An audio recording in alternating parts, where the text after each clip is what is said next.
Una po sa lahat, magandang hapon po sa inyong lahat. Magandang hapon po, Father! And welcome sa ating Life in the Spirit Seminar.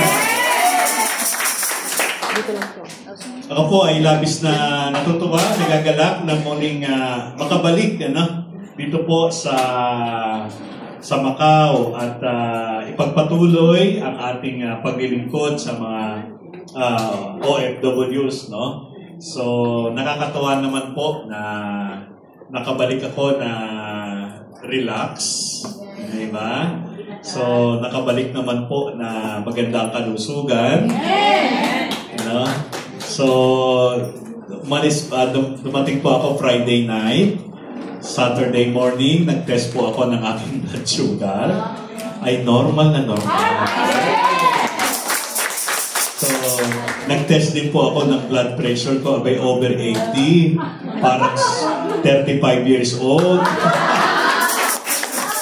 So, nagpapasalamat po ako sa Diyos na sa kabila ng edad ay meron naman pong gift of healthy life. Kaya kayo din po, araw-araw magpapasalamat kayo sa pagising ninyo. Meron kayong lakas. Diba? So, everyday naman po ay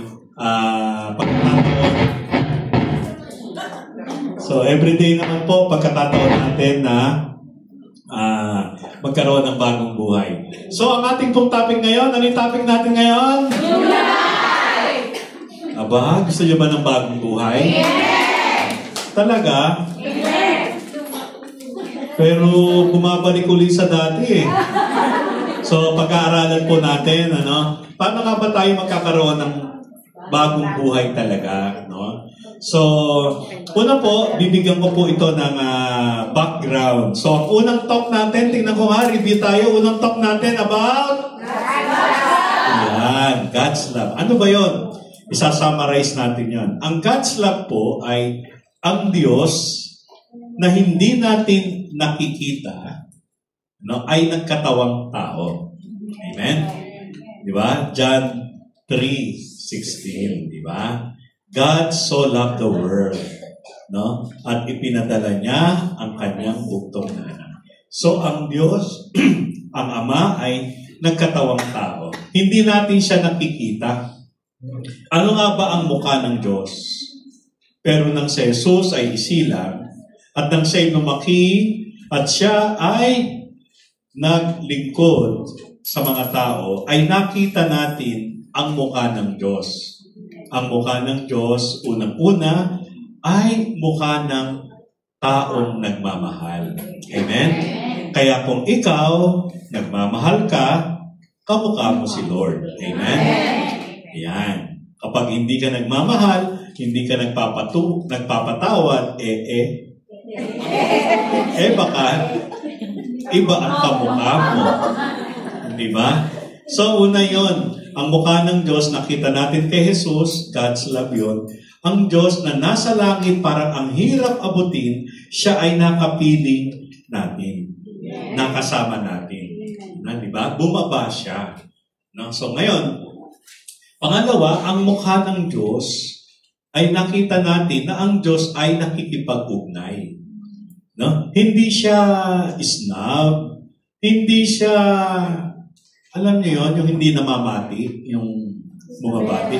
Isnabera. Kung hindi nakita natin kay Jesus na lahat pala ay welcome. So God relates. At ang una po na ginawa ni Jesus, nung tumawag siya ng mga alagad niya, ay hindi naman mayayaman, hindi naman mga nakapag-aral. Hindi po. Ang una niyang tinawag ay mga mangingisda. Mangingisda, mataas ang pinag-aralan o hindi? Maraming alam? Matatalino? O kita ninyo? So, nakita natin na God relates sa lahat ng uri ng tao.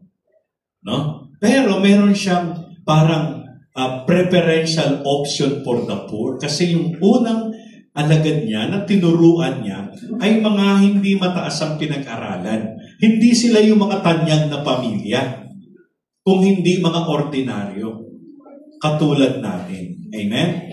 So nakita natin doon ang mukha ng Diyos na hindi natin nakikita nang siya'y bumaba dito sa lupa. Nakita natin na ang mukha ng Diyos ay Diyos na God relates. Nakikipag-ugnay. Amen po? Amen.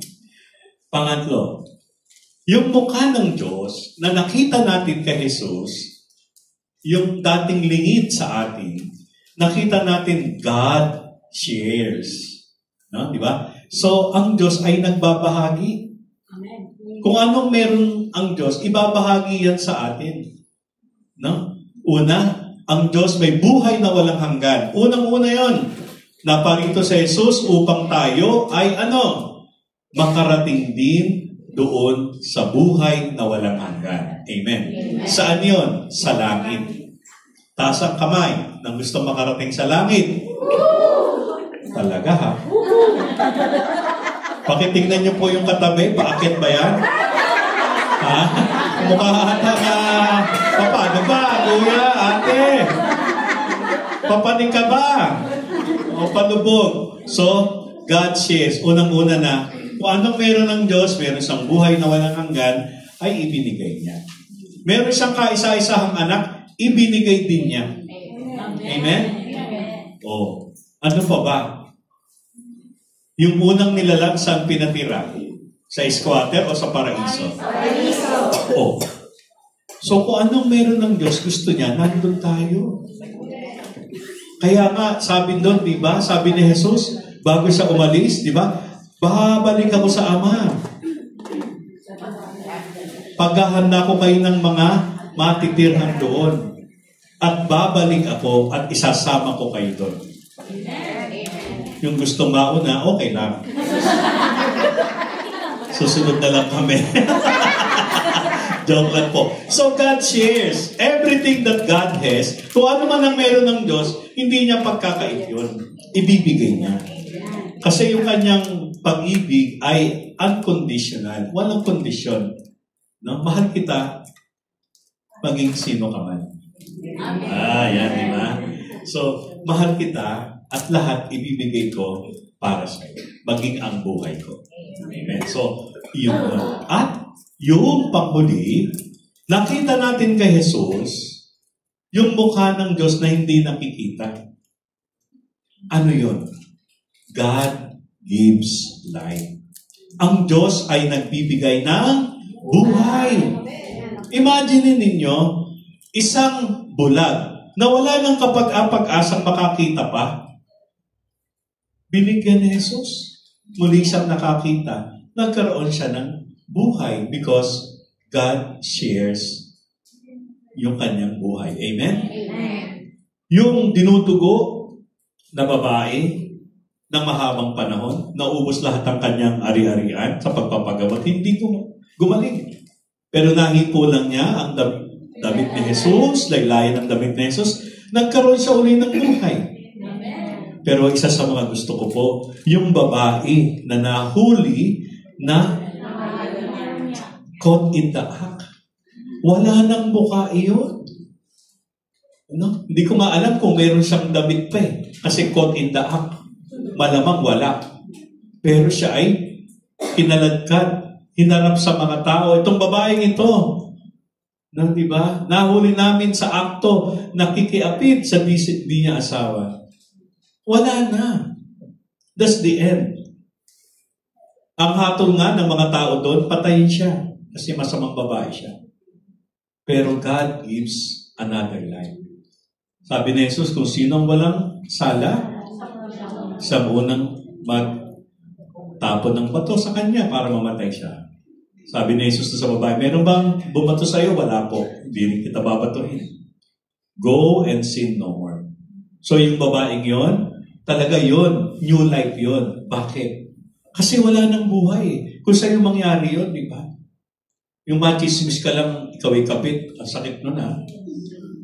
Ang sakit nun sa'yo. Ang sakit nun sa pamilya mo. Ang sakit nun sa asawa mo. Tama po ba? Kaya makikita nyo yun. Pero nagkaroon siya ng new life. Bakit?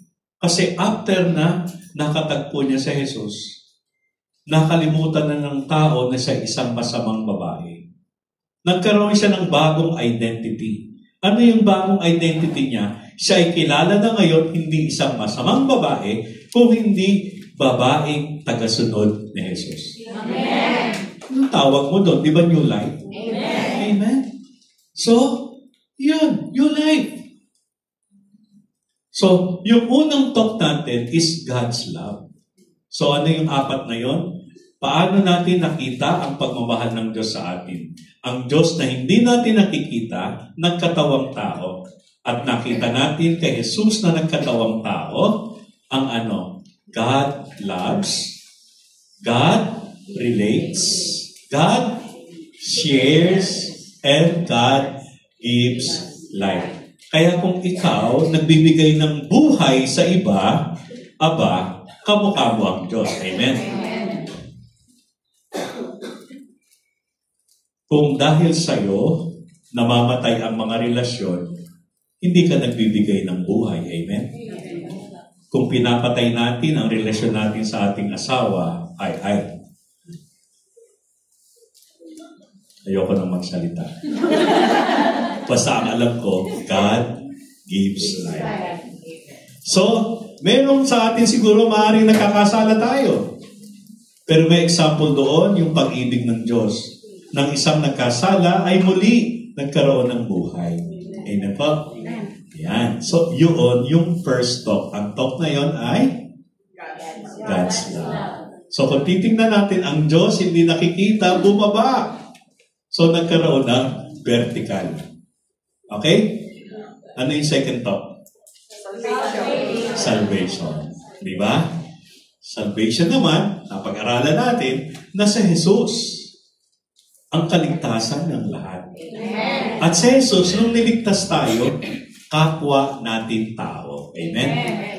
So, tao sa tao. Yung pababa, vertical, Diyos, naging tao, bumaba. Second talk, salvation. Si Jesus, na nagkatawang tao, iniyalay ang buhay para sa atin, para sa katauhan, horizontal. Ano na buo? Cross. O yun. Kaya yung cross, yan, may cross dito, di ba? So yung una, Ama, nagkatawang tao. Si Jesus, naging tao, minahal, kapwa-tao. Kaya ang buhay ng Kristiyano ay masayang tunay.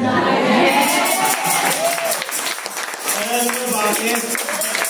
Kasi pag hindi krus ang buhay mo, hindi kumpleto.